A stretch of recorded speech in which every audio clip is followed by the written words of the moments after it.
Going to continue on here, chapter 16. And we started talking about our friends' acids and bases. And remember, an acid is something that has the ability to produce H plus ions in solution. Remember also that the H plus ion, which is the hydrogen ion, also referred to as a proton in acid-base chemistry, is also the same thing as the hydronium ion in a sense. They're basically the exact same thing.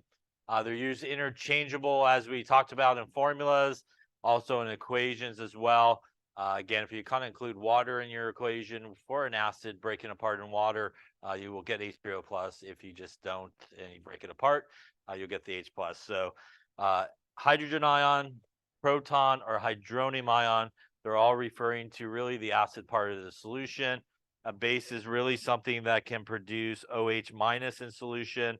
And remember that it is the presence of this H plus or H3O plus and OH minus that is free in the solution, which has an effect really on whether or not that solution is going to be acidic, basic, or neutral. And again, they do need to be free, not attached to anything. And that relationship of those proportions is what really, again, allows us to figure out acidic, basic, or neutral. We saw a really more general definition of an acid and base, which is the Bronsted-Lowry definition. An acid is a proton donor, which means, again, it is something that gives away an H plus. As we also talked about, you have to remember that it's not just the hydrogen that is being lost or sort of obtained, but that plus makes a difference in the overall charge of what you're left with. So somebody loses an H plus, you basically become one more negative in terms of the charge because you have less protons than electrons. And if somebody gains the H plus, you obviously become one more positive than you started with. And that's important as well because our Bronsted base is a proton acceptor. And the consequences, or the Bronsted-Lowry definition, as we talked about there at the end, is we have an acid and a base, and it will make two things on the right-hand side, which are referred to as the conjugate base and the conjugate acid. And these are partners that are related to each other. So the acid is related to the conjugate base on the right-hand side of the arrow, and the base is related to the conjugate acid on the right-hand side of the arrow. Once again, your regular acid and bases are found on the left-hand side of the arrow. Your conjugate partners are always found on the product side. And the important thing is we have our acid here donating our H plus. So that, once again, can be the only difference that you can have between those two to have them be pairs. So the acid to the conjugate base will have one less H plus as it gave it away. And the base to the conjugate acid will have that one more H plus as it is the thing that accepts it.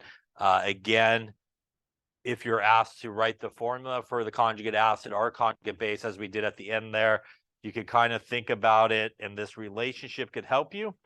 If you're asked again to write the conjugate base, that means whatever you are looking at is actually going to be an acid, and you can just go by the Bronsted definition of an acid, which is something that will donate the H plus, and you should get rid of the H plus.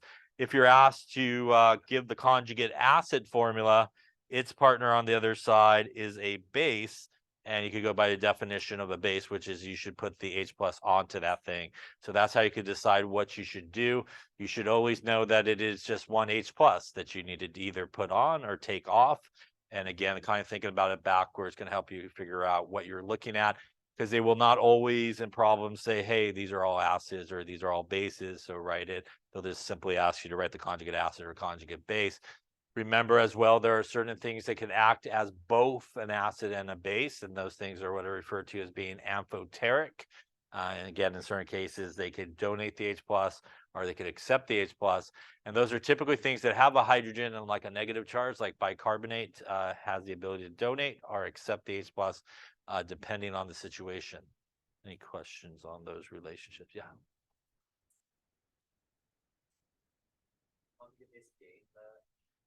No, the conjugate base will also have one less hydrogen because it's the acid right here that's sending one of its hydrogens over to this base. So its partner on the other side, which is the conjugate base, will actually be one less hydrogen H plus than it started with. But the base, on the other hand, in this case, is the one that's basically receiving that H plus. So its partner on the other side will actually have one more hydrogen because it gained it. Yeah, other questions? Okay. All right, so let's continue on here. Let's talk a little bit about acid strength. And there's obviously strong acids and there's also weak acids. Strong acids are ones that will 100% break apart. So if you have a strong acid, it's a strong electrolyte. And if you remember, electrolytes are things that will basically break apart in solution and produce ions. So a strong acid is a strong electrolyte, which means it's going to 100% break apart, will not stay together. So 100% break that apart. And there are also weak acids like we would have here. And by the way, I know it's a weak acid because I do see these arrows heading in both directions, which means it's a reversible reaction where the forward direction goes from reactants to products. And eventually the products will come back and go in the reverse direction. And we saw those two arrows when we talked about weak electrolytes as well. And weak electrolytes will mainly stay together, but still break apart a little bit. So they're still able to produce some ions. So in this case, this is going to be a strong acid because it can 100% break apart and you're going to produce a lot of H plus in that solution very quickly. All it pretty much has to do is go for a swim and you're just going to have a ton of free H plus floating around in that solution. This is a weaker acid. It's got to do a little bit of a reaction to do that. It's going to kind of keep together, but it will still be able to produce a little bit of H plus, nowhere near the extent of a strong acid. So it's still considered an acid, but definitely not anywhere near what a strong acid would produce, because when this goes into solution, it's going to pretty much stay together as the HA or the acid unit, and a little bit of it's going to break apart. And it really is the amount of H plus that you see in that solution as to determining whether or not something is a strong acid or a strong base. So when we talk about strong acids, and hydrochloric acid, for example, is an example of that. And when that is in solution, it 100% breaks apart into H plus and Cl minus. So when you have a hydrochloric acid solution, you pretty much got a ton of H pluses floating around freely in that solution, and that's what makes it a strong acid. By the way, a list of some strong acids, which are good ones to know. Hydrochloric acid, nitric acid, sulfuric acid, perchloric acid, hydrobromic acid, and hydriodic acid. This list of 6 strong acids is really a good one to know for this class and all your future chemistry classes that you take. The reason why it's good to know is pretty much if you have an acid or could identify something as an acid and it's not one of these 6, it's probably a fairly safe guess that it's a weak acid. So these are pretty much your big 6 in terms of strong acids. And if you come across any acid that's really not one of these, it's probably almost safe to assume that's going to be more of a weak acid than a strong acid in this particular case. Obviously, we have that reaction going in the opposite direction. We will have that reversible reaction in a weak acid. Something like hydrofluoric acid, which is obviously not on the list, will break apart into H plus and F minus. Once again, the difference here is when you have a hydrofluoric acid solution, you pretty much have that HF unit still together. So that's mainly what you have floating around in that beaker, is this guy still together. It will produce a little bit of H plus and F minus. So since it's able to produce a little bit of it, it is still considered an acid, but it will not produce anywhere near something like hydrochloric acid in terms of the amount of H plus that will be in that solution at that point. And that's really the difference between a strong acid and a weak acid. Any questions on that there? Yeah. Yeah, so weak acids, because they're basically weak electrolytes. If you remember, those weak electrolytes are things that mainly stay together, but they still are able to produce a little bit of ions. So we talked about electrolytes in terms of light bulbs, right? It's still able to produce a little bit of ions, able to conduct electricity a little bit, like the dim light bulb. So since it's still able to produce some H plus, it's still considered an acid, but mainly what you have in that thing is that HF still together in this example.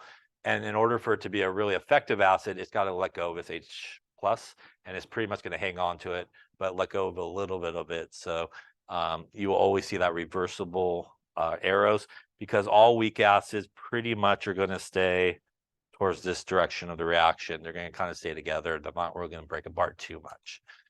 Other questions on that?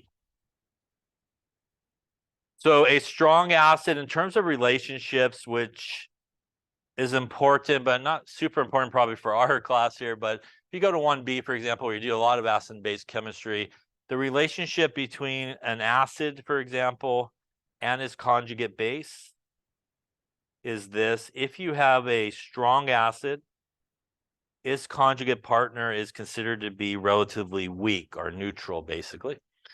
And if you have a weak acid, its conjugate base will be relatively strong. And the same thing works with bases. If you have a base and its conjugate acid partner, if you're starting with a strong base, its conjugate acid partner will be relatively weak. And if you're starting with a weak base, its conjugate partner will be relatively strong. So in the aspect of strong here, what we're talking about is actually in certain cases, if you have a weak acid and you produce this conjugate base, that conjugate base actually has the ability to continue on and react with water. So these strong guys can continue to react with water in a reaction known as a hydrolysis reaction. And in a hydrolysis reaction, what will happen is, because there's water in the reaction to begin with, that conjugate acid or conjugate base that's relatively strong will react with water, and it actually will have the ability to produce more H plus or more OH minus in that particular solution. So instead of the reaction being kind of done, that part of it, which is usually the salt. So if you remember, you take an acid and a base, you produce a salt and water. That salt is usually where you find your conjugate acid or conjugate base. And that salt can either continue to react with water and really affect the pH, or you can have a salt that really comes from a strong acid or strong base, which is essentially neutral. It will not continue to react with water. So not so important for us, but that is sort of the relationship between an acid and its partner on the other side. Is if it comes from something strong, it's going to be relatively weak. And if it comes from something weak, it's going to be relatively strong, which means it can continue on to sort of react. We had our list there of strong acids a second ago. We also talked about the idea that there are monoprotic acids like HCl that can give away one H plus. There's diprotic acids like sulfuric acid that can give away two H pluses, and triprotic acids, which are like phosphoric acid, that has three H pluses to give. By the way, the H pluses do come off one at a time. So if you had something like sulfuric acid, which is a diprotic acid, the first thing that would actually happen is it would lose one H plus. And then that guy would go through and lose a second H plus. And it actually happens in a stepwise fashion. Both hydrogens don't just drop off right away. They actually come off one at a time. And in fact, it's actually a lot harder to remove the second hydrogen than the first. After you remove the first hydrogen, you got something that's negatively charged that's going to want to hang on to its H plus, which is positively charged. So it gets very, very hard to do that. In something like phosphoric acid, by the time you get to the third hydrogen, it's like super hard for more of that to come off. Actually, a majority of it comes off really in the first step. We oftentimes in this class, you know, and even in 1A, you kind of look at the overall reaction that's happening. Like this guy drops off two hydrogens, but they actually does happen in a sort of stepwise fashion. And it does get harder to remove each hydrogen. Any questions on that there? So oxyacids are acids that contain oxygen, and you know, so they will typically have like a polyatomic ion, like we might have drew nitric acid before here. And when we look at that bond, it is usually this polar OH bond that's on there, and that is the hydrogen that basically gets removed. And some acids that are organic acids, they contain a carboxyl group, and something like acetic acid, which you'll use today in lab, looks something like this. basically the major component of vinegar. And it has this carboxyl group, which is this group right here. And once again, it is that hydrogen that basically gets released from that OH group, or that polar bond that's there. So again, it's that ability to release that H plus and the ease at which it's able to do that, which makes something a stronger acid than some other acid. In the case of ones that do not have oxygen, where we name them with the hydrobromic, hydrochloric acid strength, if you look in group 7, where you have HF, HCl, HBr, HI, acid strength actually increases as you go down, which is why HI, HBr, and HCl, they are all strong acids. HF is a weak acid, even though it's in the same group, because the bond between hydrogen and fluorine is a super strong bond, which means you take a lot of energy to break it. So more energy to break it means less H is going to come off. So it's a much weaker acid than HI, which has a very low energy to break that bond, which is going to allow that H to come off a lot easier and be a stronger acid. So in terms of just acids with no oxygen, strength increases as you go down group 7 in terms of acid strength. Any questions on that there? So we talked about amphoteric substances where something can act as an acid and a base, and we actually looked at both of these reactions, I think, last time. And water, again, is an example where it could act either as an acid or a base. In this case, it is the water donating the H+, and in this case, it's the water accepting the H+. And water can react with itself, and that's what is sometimes referred to as the autoionization of water, and it's basically what's happening in a water solution. And it will produce H3O+, as one of them will give away an H+, and one will accept the H+. And again, that's the same thing as H+ here. And it is the levels of each of these concentrations, as we talked about, which will affect whether or not the solution will be acidic, basic, or neutral. And there is a relationship that happens here. It's actually a reversible reaction. It's a weak sort of reaction where you actually have something like this. And it will actually set up an equilibrium. And what that means is there's a forward direction and a reverse direction, and they will basically equal each other. And because of that, we could actually write what is referred to as an equilibrium constant for water. And that is what is sometimes referred to as Kw. Capital K stands for the equilibrium constant, also known as all you talk about in 1B. The whole class is brought to you by the letter K. So all you talk about, every single type of equilibrium known to man. And for water, this is what's referred to as Kw. Kw is really a constant for at 25 degrees Celsius. And Kw will equal the concentration of H+ times the concentration of OH-, and that will equal 1 times 10 to the minus 14. Once again, you could also write it like it is above there. H3O+ and OH- as H+ and H3O+, pretty much the same thing. So whichever way you like to do it, it doesn't really matter. When we write concentration with these brackets, that again does mean concentration.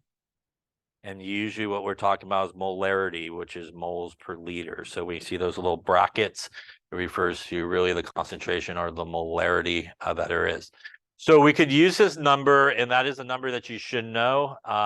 For the most part, and probably all your problems you'll ever do, that is going to be the Kw value that you would use. As you'll learn in 1B, if you get there, or taking 1B, K values, which are equilibrium constant values, do change with temperature. But most of the time you're dealing with 25 degrees Celsius, which is this number. But technically speaking, if it wasn't 25 degrees Celsius, this number would actually be a different value. But probably 99.9 times out of 100 there, this is the value that you're going to use. So that's a number that you always have available to you. And you could think of both of these things as two parts of the solution. The H+ or the H3O+ is the acid part of the solution, and the OH- is the base part of the solution. And the relationship between H+ and OH- is as one goes up, the other goes down. So as the H+ concentration goes up, the OH- goes down, and vice versa. As the H plus goes down, the OH minus concentration will go up. So they go basically opposites of each other. And if you have more H plus or H3O plus in the solution, it's going to be acidic. If you have more OH minus in the solution, it's going to be basic in this case. We could also use this KW to figure out whether or not the solution is acidic or basic by actually calculating the concentration if we have the acid or base concentration given to us. And it's basically the same calculation regardless of which one is given to you. You're essentially going to take 1 times 10 to the minus 14, which is the value of KW, and you're going to divide it by the concentration that was given to you.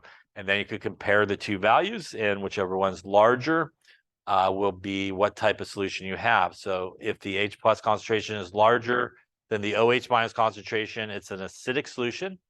If the OH minus is larger than the H plus, then you have more base than acid. So it would be a basic solution. And if it is a neutral solution, they will actually have the same concentration. They both will be 1 times 10 to the minus 7, and they'll be exactly equal to each other. And that means that the pH there would be basically a neutral solution. This is definitely a situation in this chapter. You want to make sure you are using your exponent button when you punch these numbers in to your calculator and scientific notation. Otherwise, you're going to find yourself fairly off in a lot of these calculations. Any questions on that there? All right, let's try some here, make sure our calculators work. So for each of these are all separate problems. For each of them, calculate either the H plus or OH minus, depending on which one's given to you, and determine is it acidic. Okay, let's take a look. So the good news here is you have H plus or the OH minus, which once again, you have either the acid part of the solution or the base part of the solution. And you want to calculate the other one. And like I said, it's pretty much the same calculation regardless of which one you're given. This is where you would use your KW, which is again our H plus times our OH minus, our H3O plus equals 1 times 10 to the minus 14. In this case, we have the H plus given to us, so we're going to calculate the OH minus would be 1 times 10 to the minus 14 divided by 3.4 times 10 to the minus 4. Once again, you want to make sure that you are using your exponent button. So you want to punch this in something like 1 exponent button, negative button 14, divide 3.4 exponent button, negative 4, and hit equals. Again, make sure you are punching it in correctly in your calculator. Don't put any extra multiplications or anything like that in it. And if you do that there, looks like we will end up with 2.9 times 10 to the minus 11. You do need molarity to match the concentration, since this is a concentration in this case. 2 significant figures as well, based off of really the 2 sig figs there from the original concentration. Any question on that calculation? Yeah.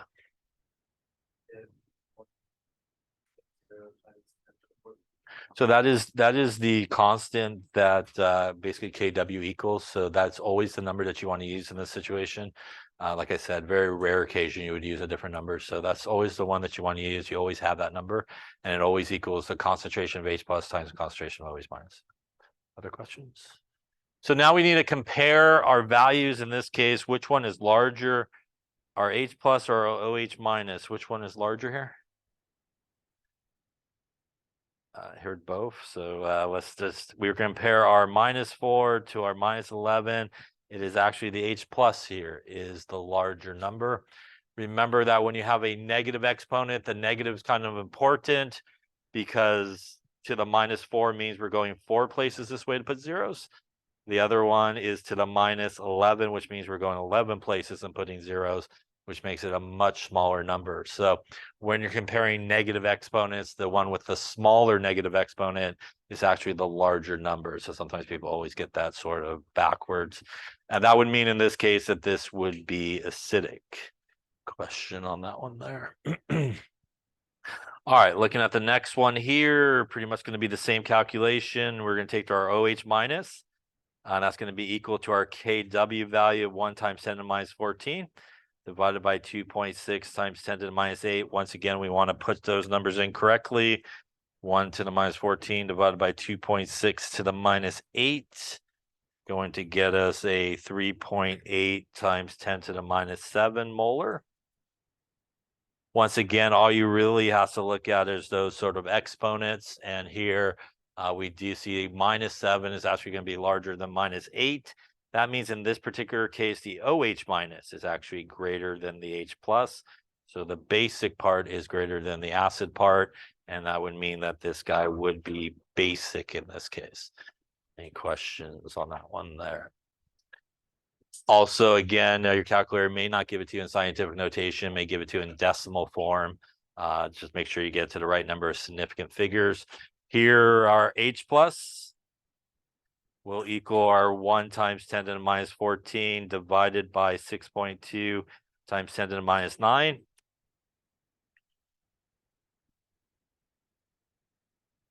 And in this case, we end up with 1.6 times 10 to the minus 6 molar. Once again, comparing really just the exponents there, we see in this case the H plus is larger than the OH minus. So our H plus is greater than OH minus. So this guy would be acidic in this case. And lastly, here we have the hydroxide concentration given to us. And we'll do the same calculation. Our H plus 1 times 10 to the minus 14 divided by 8.1 times 10 to the minus 3. And that's going to give us 1.2 times 10 to the minus 12 molar. And comparing, obviously here, the OH minus is larger. So it would be basic in this case. Any questions on how to punch that in? So again, if you are finding yourself just slightly off in your answer, it's probably the way you're putting your scientific notation to your calculator. So make sure if you need help, you ask. But make sure you use that exponent button, which does stand for the times 10 part, so you don't have to hit any multiplying or anything like that. Any questions on any of those there? Let's try one more here. What is the OH minus here for this solution, and is it acidic, basic, or neutral? So again, same calculation. We will do our KW, or 1 times 10 to the minus 14, divided by 2.8 times 10 to the minus 5. And that's going to get us here 3.6 times 10 to the minus 10 molar.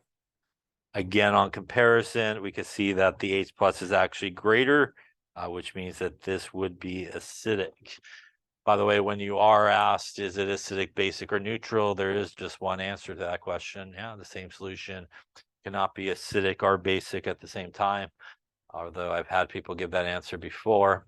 I've never really had anybody give all three, like acidic, basic, or neutral, but so just one answer for that. And we'll talk about a little bit later why people sometimes will give both answers and why it's wrong. Any questions on how to use KW to figure out H plus or OH minus concentrations? Once again, that 1 times 10 to the minus 14 is a number that you always have available to you, and you should know that number. Yeah. All right, we're going to skip the next example here and get into pH and the pH scale. The pH scale is based on the log 10 of our solution here, and this is the formula here, the pH, and there's no negative. So the pH is equal to negative of the log of the H plus concentration, or again, you can substitute in there minus the log of the H3O plus concentration, whichever way you like to do it. Again, it's basically the same thing. The pH scale runs from 0 to 7 to 14. Below 7 is acidic. Above 7 is basic. And our good friend 7 right there, where the concentration of H plus and OH minus will equal each other, will give you a pH of 7, which is neutral. So we're going to go with neutral as dead on 7, or pretty darn close to 7. Anything that's slightly above 7 will be slightly basic. Anything a little bit lower than 7 will be slightly acidic. As you go from 7 towards 14, you become more basic. And as you go from 7 towards 0, you become more acidic in that case. Now, when we use this formula and all the rest of the formulas we're going to talk about, how you punch into your calculator is really important, and it depends on what type of calculator you have. If you have a display calculator, you're going to punch it in exactly the way it's written.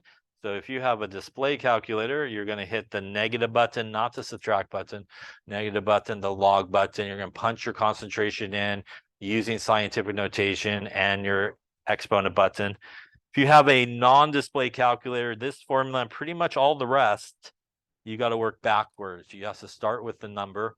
You then need to hit the log button and then hit the negative button. If you're not sure what type of calculator you have, just hit the log button. And if it says log, congratulations, you have a display calculator.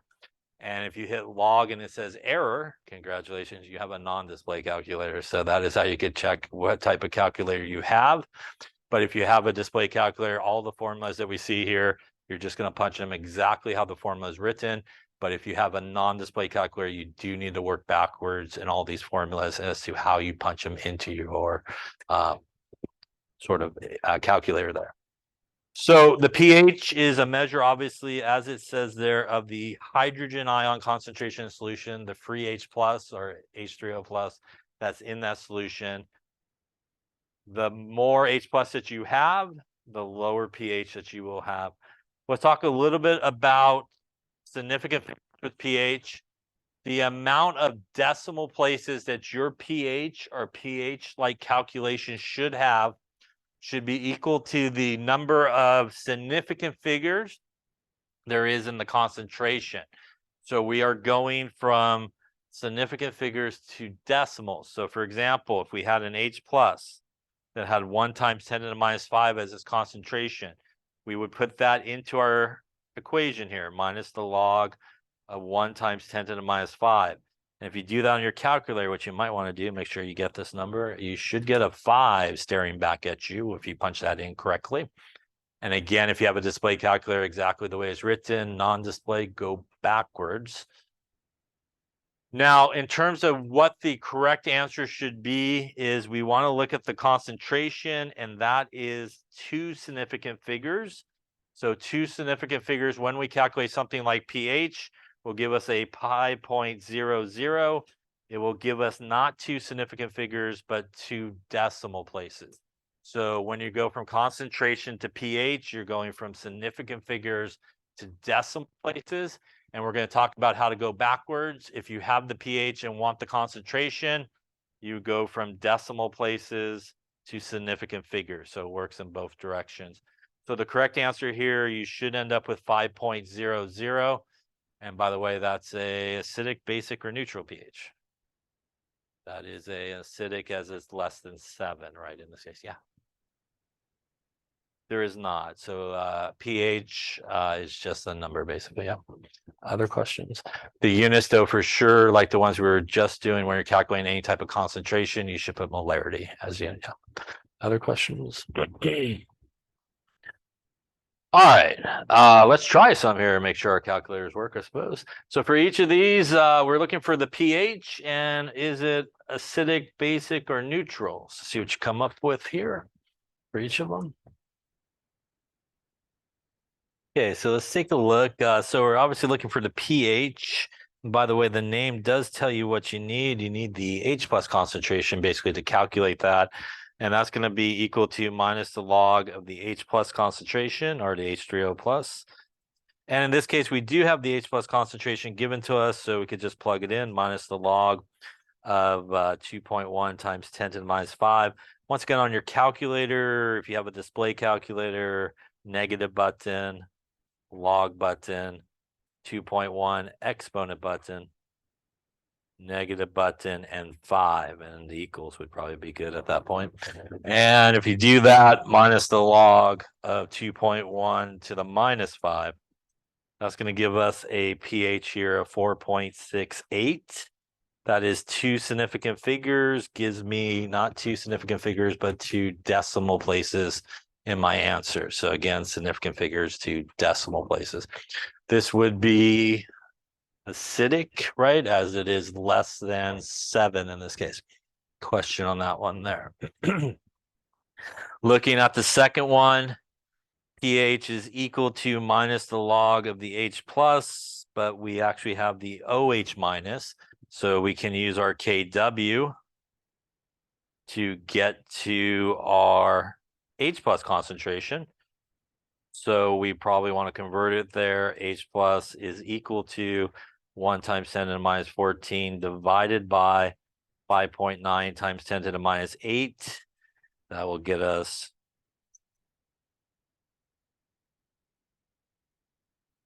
1.7 to the minus 7. Now that we have the H plus concentration, we could go into the pH minus the log of 1.7 times 10 to the minus 7.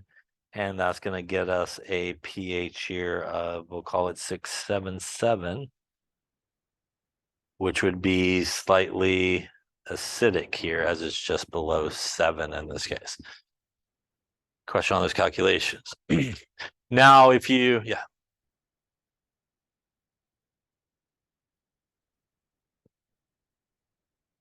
if you're calculating the pH and you're going into that equation, you do need to have the H plus concentration, as that's what the P and the H stands for.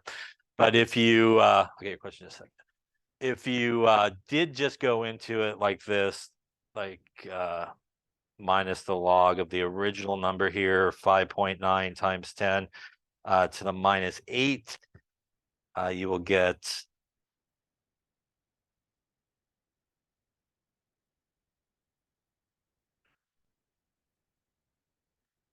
7.23. Now, you didn't use the H concentration, you used the OH minus concentration. What you calculate there is H is what is known as the POH, which is basically calculated the exact same way. And that's not necessarily a bad thing. There's a very nice relationship between the pH and the POH that actually equals 14, which means if you did that and then just took 14 minus your 7.23, that will give you your 6.77 pH for that particular solution. So you can calculate the POH here and actually subtract 14 from it to get to the pH. You could also use KW to get the H plus concentration, then go into the pH. But if you are calculating the pH, you need to make sure it's the H plus concentration. If you're calculating what's known as the POH, you need the OH minus concentration. Did I get your question? Any of that? No. Okay. Yeah. So if it's neutral, is it always gonna be like sitting but like how Yeah. I'm gonna say for us, we're gonna go dead on 7, or just like rounding to 7, like 6.99, something like that, or just above it, 7.0 something. A lot of people have some gray area in between there, and it's like hard to know like where the gray area ends and starts. So technically speaking, the definition of neutral is when the H plus and OH minus concentration are equal to each other. And that would give them both a concentration of 1 times 10 to the minus 7, which would translate to a pH of exactly 7. So that's why neutral is really considered exactly at that point. Yeah. You could write acidically fine, or if you want to write slightly acidic, it's fine. Either one would be okay with me. Yeah. Other questions on that? So this does, as you can see here, we do have some other options as to how you could calculate this depending on the information given to you. And it should give you really the same answer. By the way, here, this guy is acidic. And when you look at the values of pH and you have POH also given to you, you should always look at the pH value, because that is the scale everybody has in their head and not the POH. So as earlier I said, sometimes people will say it's acidic and basic at the same time. What will happen is people will calculate the pH and go it's less than 7, so it's acidic. Then for the same solution, they'll calculate the POH and go, oh, cool, it's above 7, so it's basic. And they'll say the same solution is acidic or basic. The POH scale, as we'll talk about in just a second, actually runs opposite of the pH scale. So if you have a low pH, you have a high POH, and vice versa. So they run opposites of each other. So it's always smart to look at just the pH value, because that's usually the scale most people have in their head. And speaking of that, the pH does increase by a pH of 1 for every power of 10 in the concentration that changes. So if you have an H plus concentration of 1 times 10 to the minus 3, you'll have a pH of 3. If you have a 1 times 10 to the minus 4, you have a pH of 4. So a 1 pH jump for every power of 10 change in the concentration. As we talked about, the more H plus that you have free in that solution, the lower pH that you will have. and vice versa. The less H plus, you will then have more OH minus in that solution, and you will have a higher pH, and it'll be more basic in that case. Couple of ways to measure pH is you can use a pH meter like this. This actually does a little reaction there to measure the H plus concentration in it. How a pH meter really works is you give it 3 solutions usually, a pH of 7, a pH of 10, and a pH of 4 as you calibrate it. And it basically goes, okay, this is the voltage associated with pH of 4, this is associated with this pH of 7, and a pH of 10. It makes like a calibration curve. Then when you stick yours into your sample, it goes, oh, this voltage is like a 3.2 pH, and it'll actually give you the actual reading of it. Gives you the exact reading, which is really nice. You could also use pH paper like you'll do in lab today. And if you dip the pH paper, if you ever had a pool and you checked your pH with those little strips, it's kind of the same idea. You kind of match up the colors to the little scale and go, oh, it's a pH of whatever it may be. It's not obviously as accurate as a pH meter. So sometimes we'll use litmus paper, which does not really give you the pH. But if you have red litmus paper and it goes blue, that really means that it's basic. So any litmus paper that pretty much ends up blue or stays blue is basic. Or if you have litmus paper and it goes red, that means that it's going to be acidic. So again, litmus paper is used just to figure out, is the solution acidic or basic? It doesn't give you a number of what the pH is, but it will give you that information. Is this an acidic or basic solution? Here's the pH scale, and we have things like obviously a very strong acid, which is very low on the pH scale, strong base, which is really high. We have something like pure water there at 7. If I take regular water and get the pH of it, will it be 7? If it's been like out and stuff? It will not. Actually be pretty acidic in a lot of cases because it picks up CO2 from the air, makes carbonic acid, which increases the amount of H pluses in that solution, and you'll have more of like an acidic sort of water. That's why sometimes when people do experiments like titrations that we did a while back, a lot of times they might boil their water to get rid of that CO2 and bring the pH back to more neutral so it doesn't affect anything in terms of the titration. A lot of times we don't do that anymore, but years ago used to do that a lot for that. But sometimes people are surprised when they take just like water and go, whoa, it's pretty acidic. It's not like neutral, but it will definitely be depending on how long it's been sitting out. So as we saw on that previous slide a second ago, there is obviously another scale similar to it, which measures the pOH. And as we saw there, the pH, which is our minus the log of H plus, and our KW that we had earlier, gives us a variety of ways that we could solve some of these problems. And as I mentioned before, they do run opposite. So your pH scale goes from 0 to 7 to 14. That's acidic, that's basic. Your pOH scale also runs to 14, but it's opposite. So they do run opposites of each other. And again, I would highly recommend to always look at the pH because that's usually what everybody has in, like I said, their head. Probably just forget about that scale there so you don't mix it up or anything like that. But they do run opposites of each other. As I said earlier, a low pH, high pOH, and vice versa. To add to this list of equations, if we actually are given the pH, we could actually get the H plus concentration directly from the pH value. And to do that, that would equal the inverse log of the negative pH. On most people's calculators, when you hit inverse log, that usually pops up a 10 and a caret, and you want to make sure it's negative pH. That's also how some people sometimes do scientific notation, which if you're still doing that, you're going to be really messed up in this chapter because you're going to compound your error very badly. We could also do the same thing if we have the pOH. We could actually get the OH minus directly from it, and that's going to be the inverse log of the negative pOH. So again, that would usually look something like this on your calculator when you punch it in. Where do you find that on your calculator? In most cases, most people have a second button or a shift button there in the upper left. Most people have a log button that has a 10 to the X above it. And that is what you do to find the inverse log. Once again, just like the previous formulas, If you have a display calculator, you would hit the second and the log, and I will pop up your 10 and the caret, and then do the negative and the pH or the POH. If you have a non-display calculator, you need to actually start with the pH or POH number, make it negative, and then hit the second log. So once again, if you have a display, you're going to second, you're going to log, and you're going to put your number in there in a negative version. If you have a non-display, you're going to start with the number, make it negative, and then hit second and log. So again, make sure you know how to properly sort of punch it into your calculator there. Once again, it may not spit it out to you in scientific notation. So in this case, we're going from pH or POH to concentration. So in terms of significant figures, we're going from decimal places to significant figures.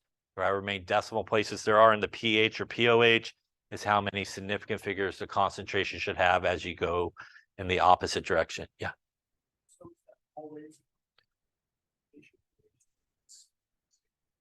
Yeah, so in this case, pH, POH, which are pretty much the identical calculations, obviously. That's what you want to look at in terms of if you're going from pH or POH back to concentration, you're going to go from decimal places back to sig figs. But if you're going from concentration to pH or POH, sig figs to decimal places. Yeah, so that's what you want to look at. Other questions? All right, well, now we got all these equations. Let's have some fun with it all here. All right, so for each of these, why don't we calculate for the first one, the OH minus concentration, the pH, the POH, and is it acidic, basic, or neutral? For the second one, what is the H plus concentration, the pH, the POH, and is it acidic, basic, or neutral? Give your calculator a test drive, see how it works.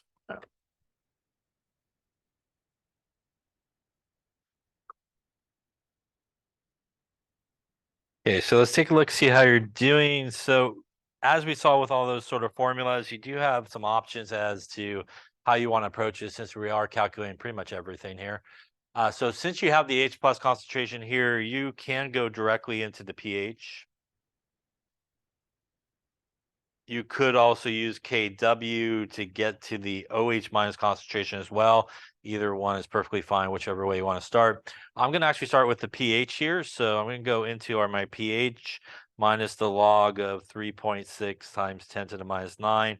Again, making sure I punch it in correctly here. Where do we go? Log 3.6 to the minus 9.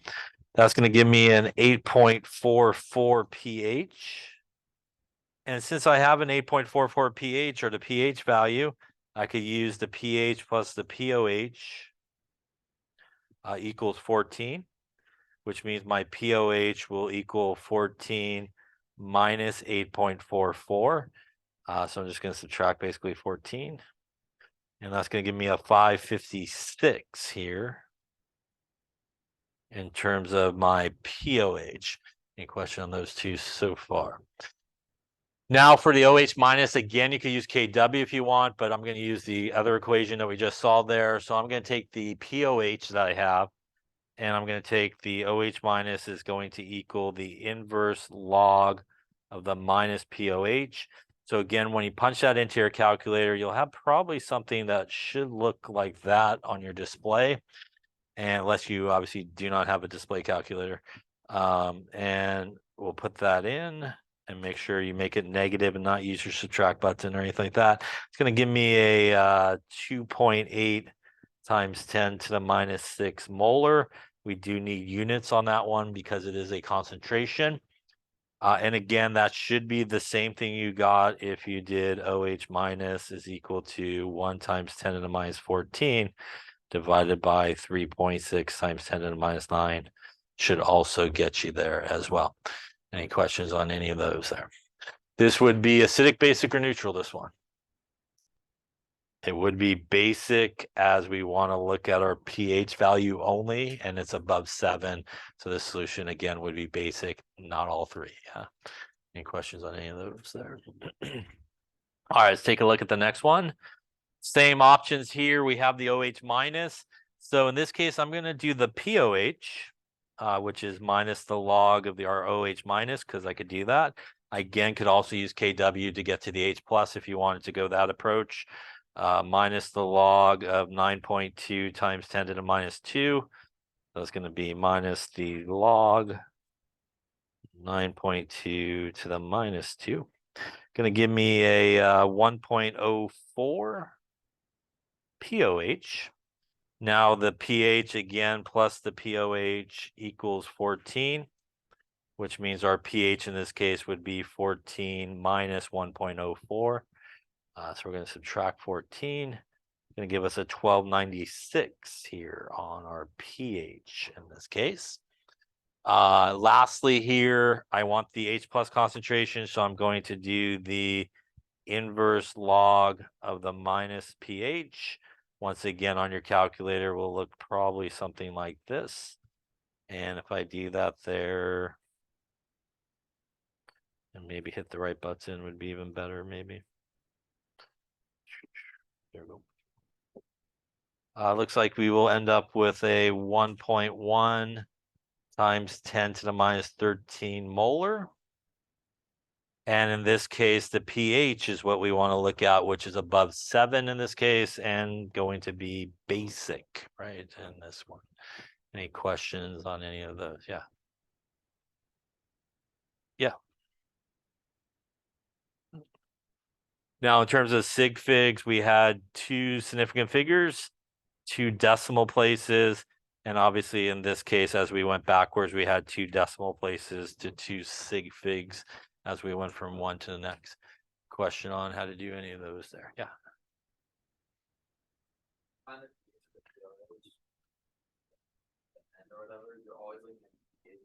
I would always look at the pH to determine if it's acidic, basic, or neutral, because probably in everybody's head, it's the pH scale that you're looking at. Remember, the PO scale runs opposite. So if you want to remember the pH scale is opposite, you can, but most people just talk about the pH scale. So it's just best to look only at the pH. And again, it could only be one answer. It can't be all 3 of them, yeah, or 2 of them. Other questions on that? So again, here, if we had this one, the pH of the solution is 5.67. What is the POH? This would be an ideal situation, obviously, to do our pH plus our POH is equal to 14. So basically, all we have to really do is subtract 14 from it, 5.67. And again, in this case here, we would end up with, not that, we would end up with 8.33 as our POH. And here we would again go back to the pH here to determine if it's acidic, basic, or neutral. And the pH in this case, as you can see again, is below 7, which means that this solution is acidic. So again, don't get trapped into that place where we look at all numbers and just give everybody an acidic, basic, or neutral sort of setting. Question on that one. All right, try a couple more here. Try your calculator out. What is the H plus concentration if you have a pH that is 3.1? Okay, so we have our pH, which again tells us we really can directly get from it our H plus concentration. And again, that's going to be our inverse calculation here of the negative pH. So again, something like that on your calculator is what it should look like. And we will end up with 7.2 times 10 to the minus 4. Again, we do need molarity here, as it is a concentration. Once again, 2 decimal places, 2 significant figures going backwards like that into our concentration value. This also would be an acidic solution, right? As the pH is 3.14 in this case. Any questions on that one? All right, one last one here. OH minus concentration from our. Okay, so since it is the same calculation here, we have the POH, which once again tells us we can get the OH minus from it. We're going to do our OH minus equal to our inverse log of the minus POH. So again, it should look something like this when you put it into your calculator. And if you're putting it into your calculator, again, if you have a display calculator, second log negative 5.67, non-display starting with 5.67, then the negative button, then the second, and then the log. Whichever way you do it there should get you a 2.1 times 10 to the minus 6. And again, we do need molarity here. Question on that calculation. This, by the way, is a basic solution. As if you subtract 14 from that, you got like 8.33, which means the pH is 8.33, which is above 7. Question on how to calculate pH, POH, H plus, OH minus. Any questions? So let's talk about another situation that happens, which is not all the time will you always be given maybe like a generic H plus or H3O plus or OH minus concentration. They may actually just give you an acid, and it could be a pretty safe bet in our class. It will be one of those 6 acids we talked about that's a strong acid, because we do not talk about how to calculate the pH of a weak acid, because that's like Chem 1B action. So that's way up the road here. So if you see an acid given to you and you're asked to calculate the pH, you could probably in our class have a pretty safe assumption that it is going to be a strong acid. And because of that, like HCl, we know that it's a strong acid and it's going to 100% break apart into H plus and Cl minus. And in terms of pH, it is the H plus that is really important to calculate the pH. So because it's going to be 100% our products here, if we had a concentration of 0.1 molar, for example, HCl, and we talked about this in terms of concentration when we did solutions, it is a 1-to-1 relationship in terms of the stoichiometry between the whole thing and H plus, which means the concentration of the H plus here would be 0.1 molar.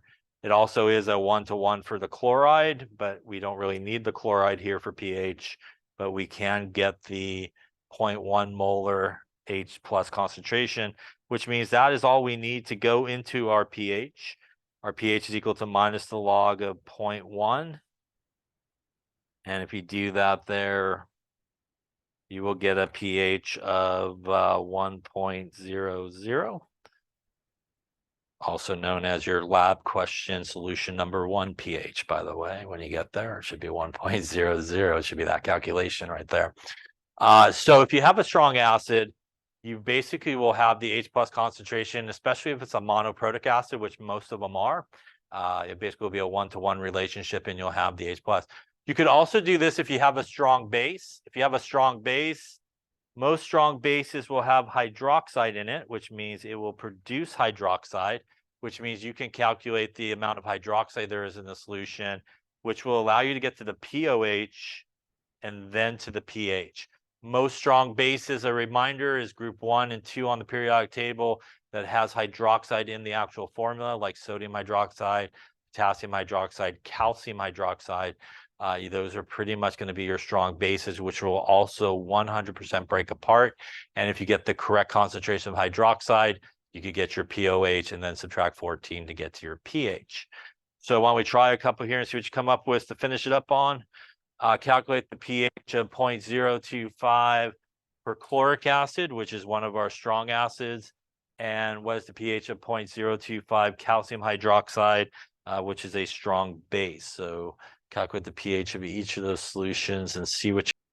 Okay, so let's take a look since we're getting to the end here. HCl, which is perchloric acid, again, one of our strong acids, which what we know about it means it's going to completely break apart into H plus and ClO4 minus.